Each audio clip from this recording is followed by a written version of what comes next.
আমরা যখন জুলাই ঘোষণাপত্রের কথা বলছি, আমরা যখন জুলাই সনদের কথা বলছি, আমরা যখন মৌলিক সংস্কার বাস্তবায়নের কথা বলছি, ঠিক সেই সময় ওরা বলে রাজনীতিতে নাকি আবেগের জায়গা নাই। আর আমরা বলি জনগণের ন্যায়সঙ্গত আবেগকে বাস্তবে রূপান্তর করাই আমাদের রাজনীতি। জনগণের মধ্যে আবেগ সঞ্চার হয়েছিল বিধায় জনগণ 24-এর অভ্যুত্থানে বুকের তাজা রক্ত রাজপথে ঢেলে দিতে কুণ্ঠাবোধ করে নাই।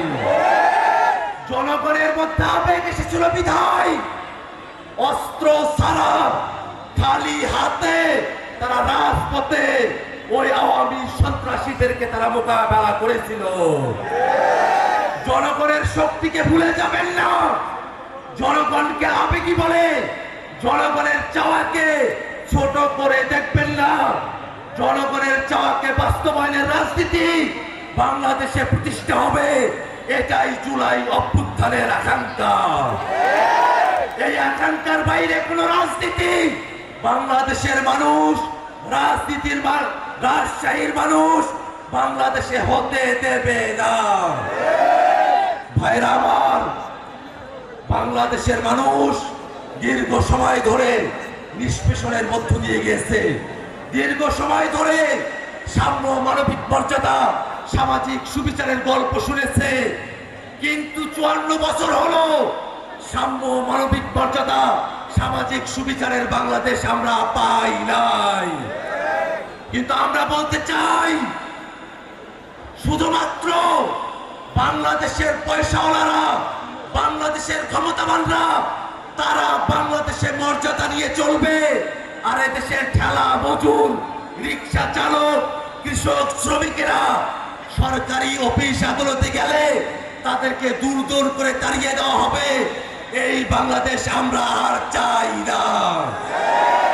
আমরা এমন এক বাংলাদেশ চাই যেই বাংলাদেশে সরকারি অফিসে গেলে, আদালতে গেলে, পাসপোর্ট দেওয়ার জন্য গেলে বাংলাদেশের প্রত্যেকটা মানুষ মানবিক মর্যাদায়, সম্পূর্ণ মর্যাদার সাথে রাষ্ট্রীয় সেবা তারা গ্রহণ করতে পারবে। বাংলাদেশের মানুষের ভাতের অধিকার, চিকিৎসার অধিকার, শিক্ষার অধিকার সংবিধানে এখনো স্বীকৃতি দেওয়া হয় নাই।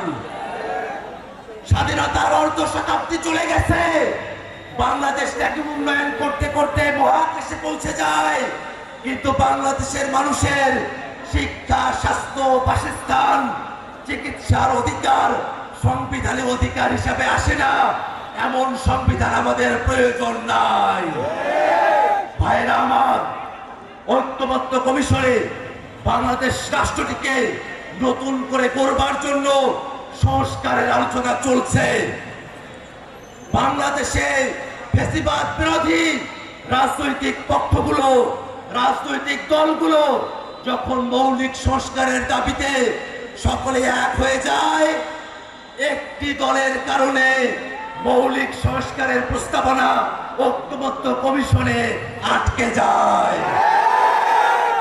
ঐক্যবদ্ধ কমিশনে মৌলিক সংস্কারকে আটকে দিতে পারবেন, জুলাই সনদকে আটকে দিতে পারবেন, কিন্তু জনগণের কাছে সংস্কারের কথা আসলে জনগণ অবশ্যই অবশ্যই সেই সংস্কার বাস্তবায়ন করে ছাড়বে ইনশাআল্লাহ।